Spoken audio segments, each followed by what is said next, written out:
Hello everyone, welcome to my channel Ways to Learn. Today we are going to start class 10th chapter 3 pair of linear equation in two variables.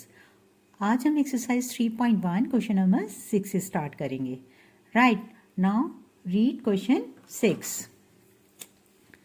Question 6 है given the linear equations 2x plus 3y minus 8 equal to 0. Write another linear equation in two variables such that the geometrical representation of pair so formed is intersecting lines, parallel lines, third one coincident lines. हमें one line दी हुई है 2x plus 3y minus 8 equal to 0. Means ये linear equation है आपकी और आपको second linear equation बनानी है सच दैट कि जब हम उन दोनों पेयर्स को ग्राफ पर रिप्रेजेंट करें तो इंटरसेक्टिंग लाइंस आए. राइट, तो इंटरसेक्टिंग लाइंस के लिए हमारी कंडीशन क्या होती है?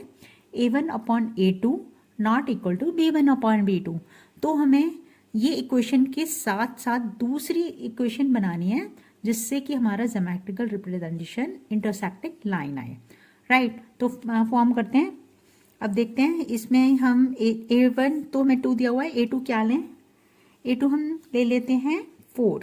ठीक है, तो 4x प्लस नाउ अब हम b2 लेते हैं. b2 क्या होगा आपका 9 और c तो हम कुछ भी ले सकते हैं -9 ले लेते हैं इक्वल टू 0. अब देखते हैं ये इंटरसेक्टिंग लाइंस बनेगी नहीं बनेगी. इंटरसेक्टिंग लाइंस के लिए क्या कंडीशन होनी चाहिए? a1 upon a2 not equal to b1 upon b2. Right, अब देखते हैं क्या आ रहा है. a1 आपका a1 है आपका 2 और a2 है 4 और देखते हैं इसका आंसर क्या आ रहा है. 2 1 जा 2 2 2 जा 4 1 अपॉन 2 आ गया. अब b1 b2 देखते हैं. b1 b2 आ जाएगा आपका 3 अपॉन 9. ये b1 3 है और b2 9 है तो इट मीन्स 3 अपॉन 9 आ गया b1 अपॉन b2. 3 1 जा 3 3 3 जा 9 1 अपॉन 3. अब देख रहे हो ना 1 upon 2 not equal to 1 upon 3. मतलब इसका a1 अपॉन a2 का आंसर a1 अपॉन a2 का आंसर 1 अपॉन 2 आ रहा है और b1 अपॉन b2 का आंसर आपका 1 अपॉन 3 आ रहा है. Here a1 upon a2 not equal to b1 upon b2. तो हमारी ये जो इक्वेशन हमने बनाई है ये राइट है. Right, for intersecting lines. Clear? Now अब हमें जो इक्वेशन दी हुई है उसके साथ दूसरी इक्वेशन बनानी है. हमें ऐसे बनानी है कि पैरेलल लाइंस बने उन दोनों पेयर्स को अगर हम ग्राफ पे रिप्रेजेंट करें तो. राइट, तो इसके लिए क्या होना चाहिए हमारा? भाई पैरेलल लाइंस के लिए क्या होता है, जो फर्स्ट टू रेशियोज होती हैं वो आपकी इक्वल होती है और थर्ड वन नॉट इक्वल होती है. तो इसी तरह से हम इक्वेशन बनाते हैं, थिंक करते हैं कि क्या बन सकती है. तो हम इसके लिए ले लेते हैं 4x प्लस 6y. ठीक है, 4x plus 6y plus 9 equal to 0. अब देखते हैं यहाँ पे कंडीशन क्या होनी चाहिए पैरेलल लाइंस के लिए. वो होती है आपकी a1 upon a2 equal to b1 upon b2 not equal to c1 upon c2. तो हम देखते हैं अब ये जो हमने इक्वेशन ली है सेकंड वो इसके अकॉर्डिंग आ रही है या नहीं आ रही है.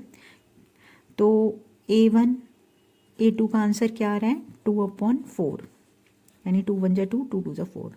b1 अपॉन b2 का क्या आ रहा है 3 अपॉन 6 3 1 जा 3 3 2 जा 6 और c1 अपॉन c2 का क्या आ रहा है -8 upon 9.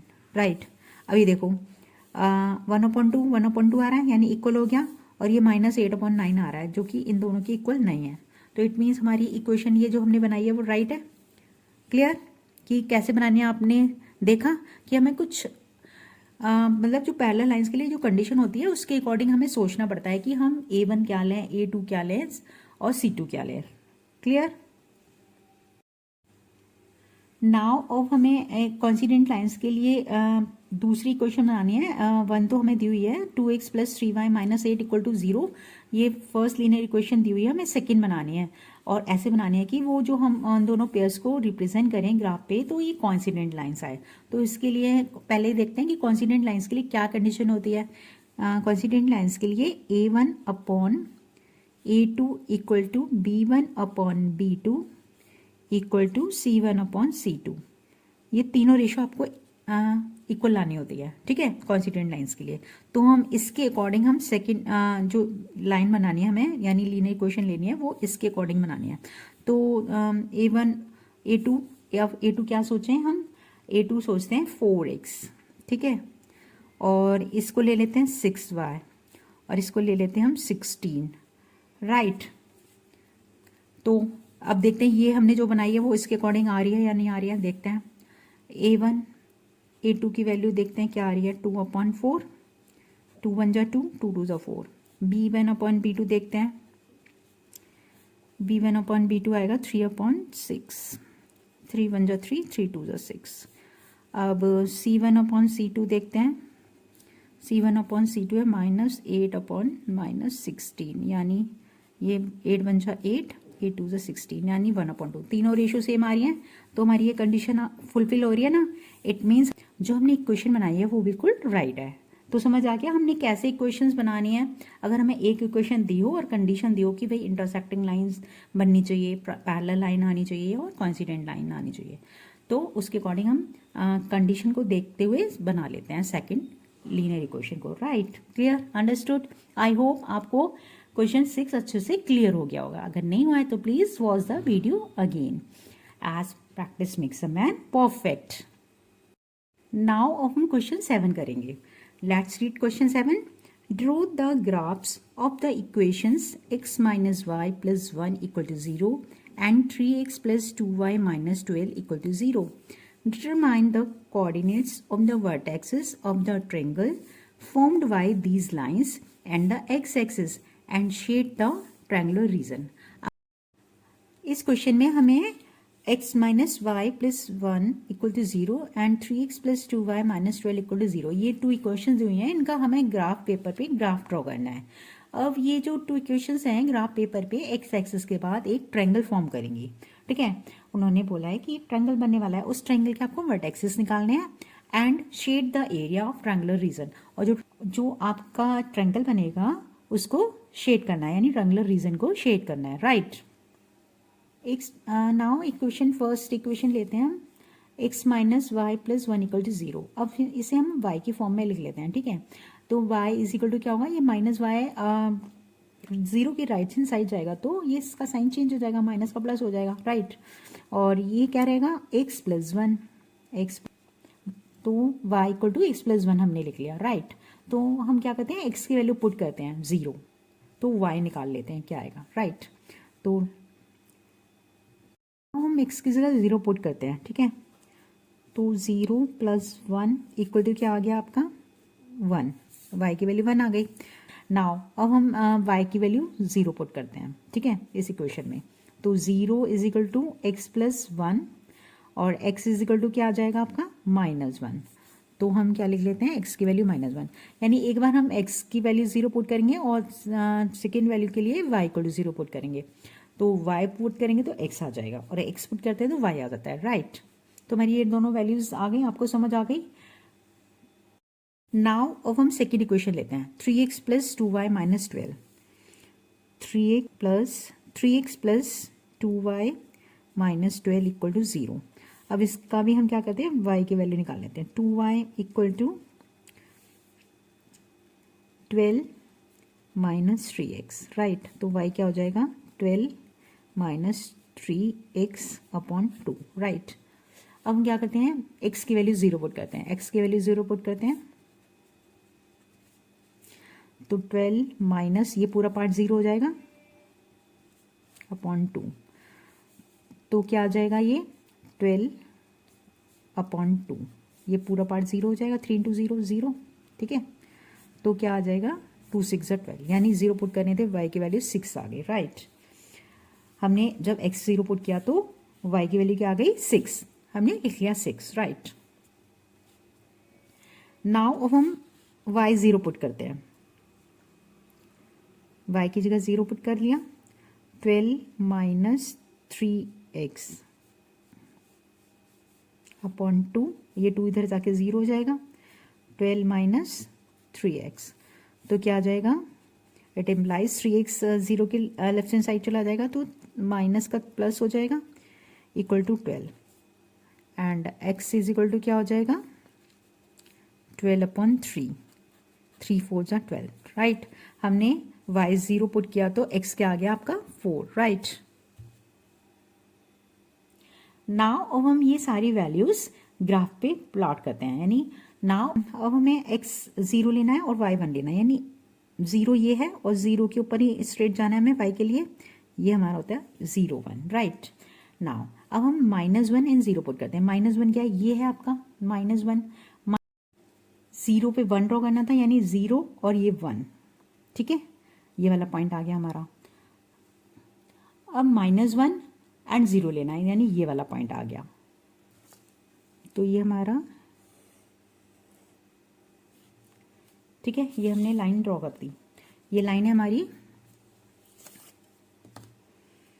x minus y plus 1, x minus y plus 1 equal to 0, right. अब हम लेते हैं दूसरी टेबल की वैल्यूज 0 6, यानी x 0 एंड y 6। ये 0 है x, तो 6 लेना है, यानी पॉजिटिव है, ऊपर जाना है। 1 2 3 4 5 6, ये वाला पॉइंट आ गया। 4 0 हो गया हमारा। अब हमें क्या करना है? 4 0 लेना है। 4 क्या है? 1 2 3 4 और 4 0, यानी यही वाला पॉइंट हो गया।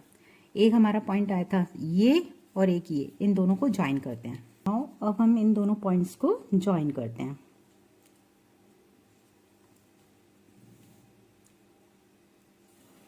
राइट। अब ये देखो हमारा x एक्सिस का ये ट्रायंगल बन गया, राइट। तो हम इनके वर्टेक्सेस को नेम दे देते हैं। ये A हो गया, ये B हो गया और ये C हो गया, राइट। अब हमें इसके कोऑर्डिनेट्स निकालना है ABC के। A क्या है? देखो A है हमारा ये वाला पॉइंट, यानी 2, और ये क्या जा रहा है? इस पर 3 जा रहा है, यानी ये 3, तो ये क्या हो गया आपका? 2 3। A क्या हो गया आपका? 2 and 3, राइट। यानी x2 है आपका, देखो 2 पे जा रहा है ना स्ट्रेट, y3, ठीक है। नाउ ट्रायंगल ABC में अब B के कोऑर्डिनेट देखते हैं, ठीक है। B का कोऑर्डिनेट है -1 0, क्योंकि ये B पॉइंट x एक्सिस पर लाई कर रहा है, इसलिए क्या होगा? -1 एंड 0, तो हमने लिख दिया B के कोऑर्डिनेट -1 0। नाउ अब C के कोऑर्डिनेट क्या है? C पॉइंट भी x एक्सिस पर लाई कर रहा है, इसलिए इसका क्या होगा? x 4 होगा और y 0 होगा, यानी C के कोऑर्डिनेट हमने लिख लिया 4 0, राइट। अंडरस्टूड? आपको कोऑर्डिनेट अच्छे से क्लियर हो गए। A के 2 और 3 है, B के -1 0 एंड C 4 0, राइट। तो ये कोऑर्डिनेट आपको अच्छे से क्लियर हो गए। नाउ हमें क्या करना था? जो ट्रायंगल बनाया आपका x एक्सिस के साथ, उस रीजन को हमें शेड भी करना है। तो देखो मैंने शेड ऑलरेडी कर रखा है पहले से, ये हमें पूरा शेड करके पार्ट दिखाना है, right. Understood? Now I hope कि आपको ये क्वेश्चन अच्छे से क्लियर हो गया होगा। मैं क्वेश्चन 7 में आपसे क्या क्या पूछा गया था फिर से मैं आपको समराइज कर रही हूँ। सबसे पहले आपको 2 इक्वेशन दी गई थी, x minus y plus 1 equal to 0 and 3x plus 2y minus 12 equal to 0। इनको ग्राफ पेपर पे शो करना था, वो हमने ग्राफ पेपर पे शो कर दिया, राइट। फिर जो 2 इक्वेशन और x एक्सिस के साथ ट्रायंगल फॉर्म हो रहा था, उसके हमें कोऑर्डिनेट लिखने थे, जो हमने लिख दिए। A B C ये 3 वर्टेक्सेस हैं, इसके कोऑर्डिनेट हमने तीनों लिख दिए। फिर ये जो ट्रायंगल बन रहा है, इस ट्रायंगुलर रीजन को हमें शेड करना था, वो भी हमने कर दिया, राइट। क्लियर हो गया आपको? आई होप आपको क्वेश्चन नंबर 7 अच्छे से क्लियर हो गया होगा। अगर नहीं हुआ है तो please watch the video again, as practice makes a man perfect. अगर आपको मेरी एक्सप्लेनेशन अच्छी लगी है तो प्लीज लाइक, शेयर, कमेंट, और अगर आप मेरे चैनल पर नए हैं तो please subscribe my channel and don't forget to press the bell icon for watching new videos. Thank you.